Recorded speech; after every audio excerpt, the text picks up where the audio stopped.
Many years ago, I had some kind of a vision or a mental picture. I hesitate to call it a vision. Maybe it was a vision. It stuck with me pretty long.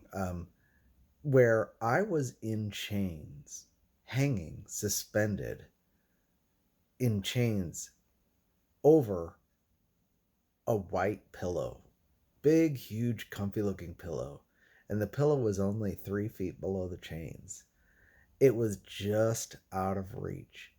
The chains were so uncomfortable, and the pillow looked like such a place of rest.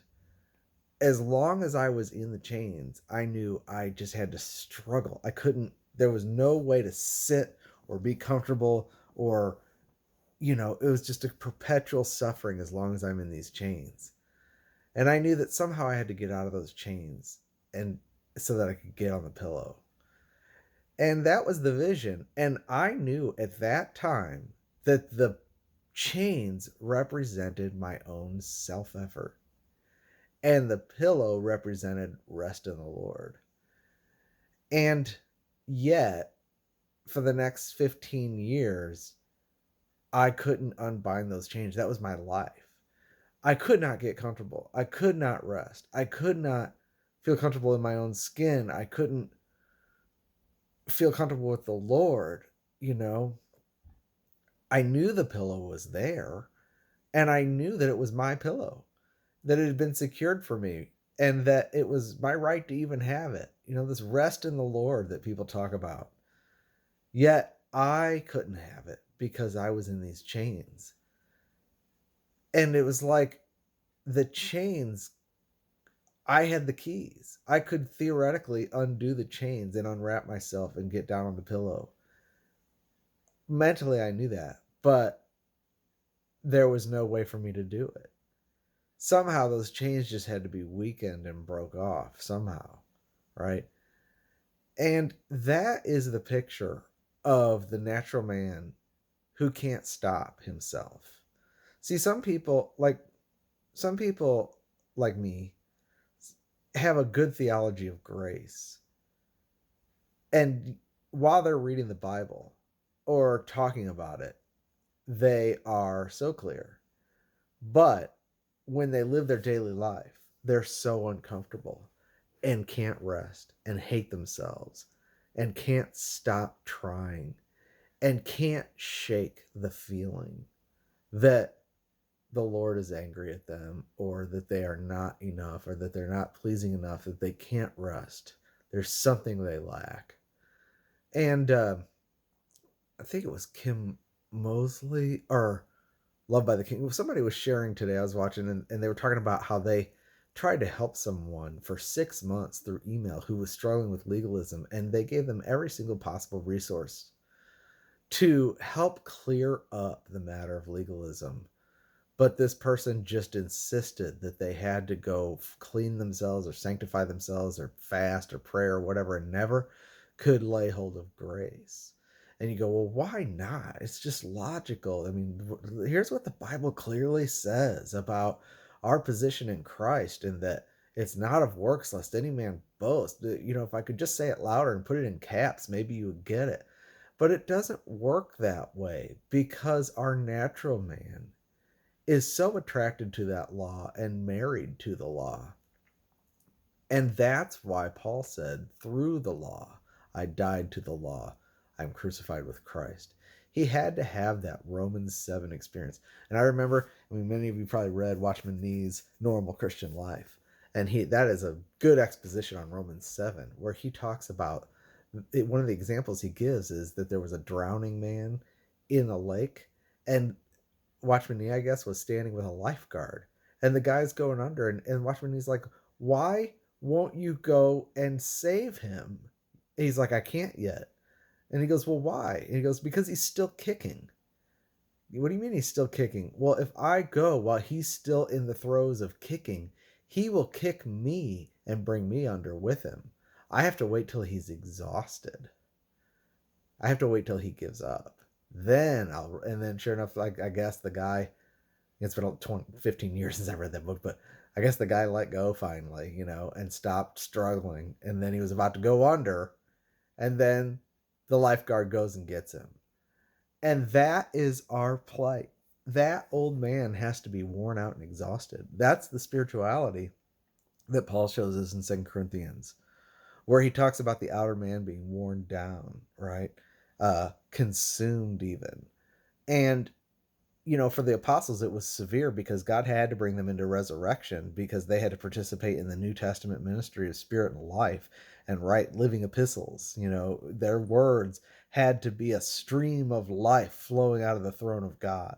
They had to be entirely in the divine and mystical realm of God's word, which is spirit and life, when they ministered. So they couldn't afford to be in the flesh, and God couldn't have them in the flesh. So they went under extreme duress.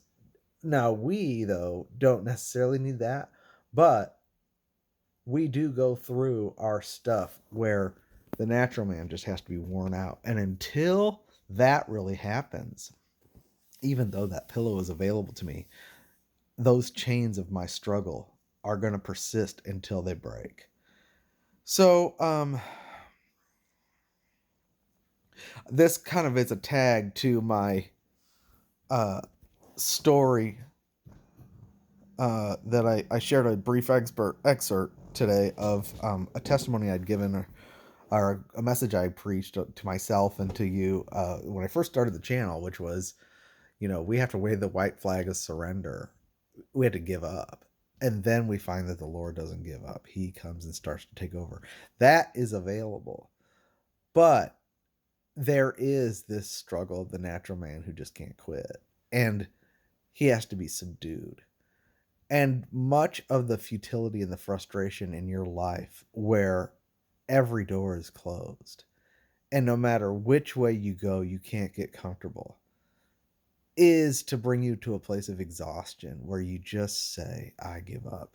And I remember a couple of years back, I was in a really bad place, and I was at a counselor trying to figure out what was wrong with me and all my problems. And I had a lot.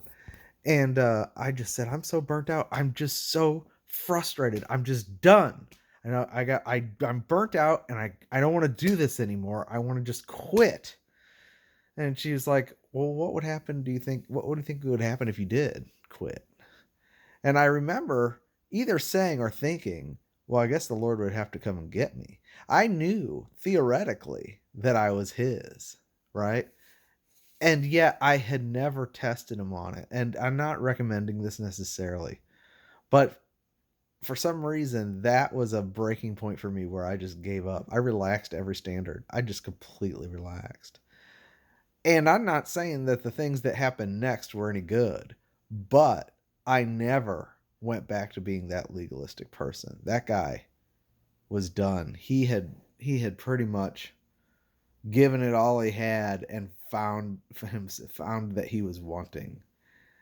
And I was done. And that was after a very long time of strenuously burdening myself to the point where I lost everything. Marriage, every household, jobs, everything fell apart under the weight of the burdens I was putting on myself. So I gave up, and then I went back pretty much like the disciples I mentioned in that message. They went fishing.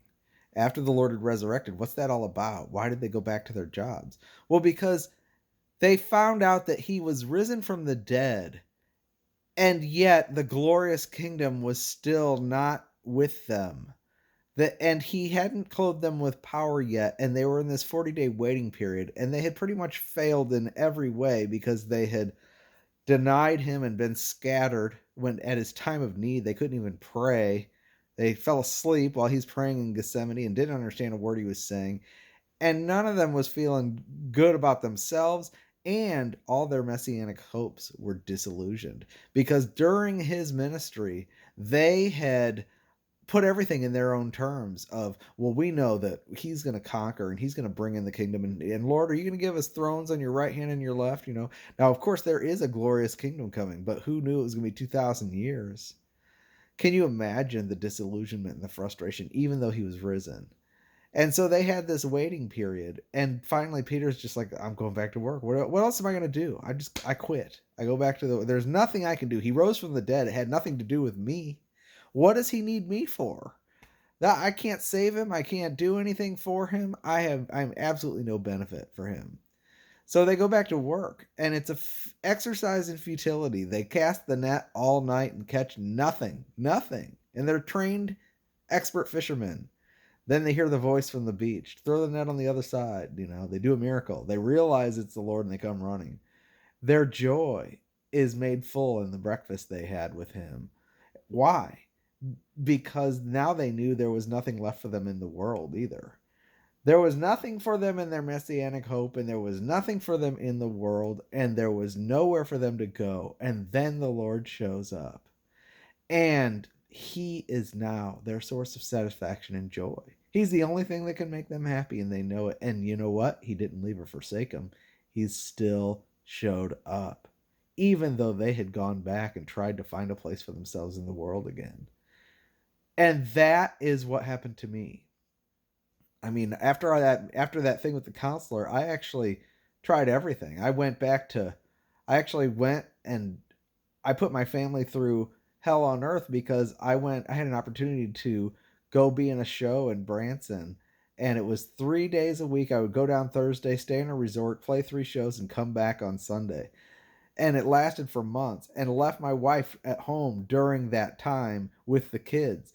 And I had no idea where that was going to go. It seemed like the opportunity of a lifetime, and we were going to be this big thing in Branson, and we were going to be like a fixture there. We were a Trans-Siberian Orchestra tribute, and we were the only thing. People were really excited. All the theaters were abuzz, but the whole thing turned out to be a complete disaster. Thankfully, God saved me from it, because I couldn't see how I could keep my marriage intact and do this. But I did it to my family because I just didn't care anymore. And anyway, I came back with my tail between my legs because the whole show fell apart, and that's another story for another day. But then I had to do an IT job because I lost so much money in it. And the irony was that the IT job was one of the worst jobs I've ever had, and I was making the exact same salary as I was making going down and staying in Branson in a resort, with all expenses paid, and doing 3 shows, the easiest job of my life. And I was making the exact same money doing one of the most horrible jobs of my life. But the what I found out is that there was no place for me in the world. I had kind of like given up on my walk with the Lord. I backslid totally, and it was because I had set legalistic demands on myself, those chains. But then I tried to go back to the world, and that didn't work either. And then, over a period of time, the Lord started showing up. And it was totally from him. It wasn't me seeking him. It was him coming and getting me and showing me, hey, when you are faithless, I remain faithful because I cannot deny myself. So my knowledge of grace really began at that point as far as experiential knowledge. I was completely relaxed. I didn't care anymore. And yet he came and started to fellowship with me. And eventually that led to where I am today, where I'm having a season of some of the best fellowship I've had in my life through this YouTube thing. And all of a sudden, all the years of what I went through and accumulated and learned things that nobody cared about, that I thought were just vanity and futility. Now I'm sharing it, and you guys are saying, hey, that's really helpful. Thank you. That's a big deal to me. You have no idea. And I know it's all the mercy of the Lord. If I tried to wreck it, I did. I really tried to wreck it. And the Branson story is only the surface thing. I backslid in a lot of ways that, boy, the Lord has had mercy on me. I don't deserve to be in the kingdom, believe me. And yet I'm here. Why? Because I've been purchased by the blood, and he's faithful. And those chains broke off, and I landed on the pillow finally. I couldn't have arranged myself to land on that pillow or break those chains. God had to bring me through things that was a picture of, and now I kind of understand what happened. My self-effort had to be broken off so that I could finally enter the Lord's rest, and I couldn't do that by myself. He had to disillusion me, and he leads you through disillusionment, just like he led the apostles through disillusion.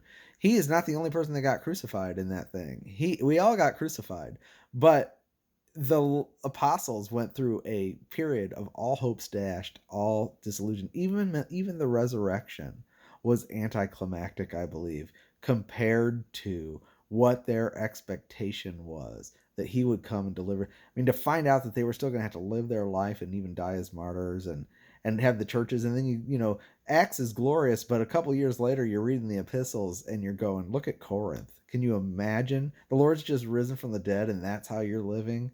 This is the sort of stuff you're dealing with. The Judaizers. I mean, it just goes on and on and on. And we are not equipped to endure. And I used to be so mad because the Lord hadn't come back yet. I remember when Star Wars came out in 2000, the remake. And I was like, we're not supposed to be here for this. That was like a big thing to me. I'd gotten saved in 95. And when Star Wars came out, I remember being really disappointed because for some reason that represented to me that I was still here. And, we've just dealt with that. We've been here enduring, but the Lord knows.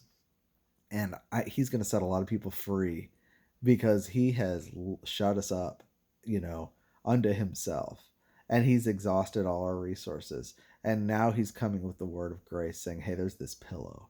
And those chains that used to hold you are about to break off. If they haven't already broken off, they may have already broken off and you don't even realize it. And you're just lying there on the pillow going, I don't care anymore. Who cares?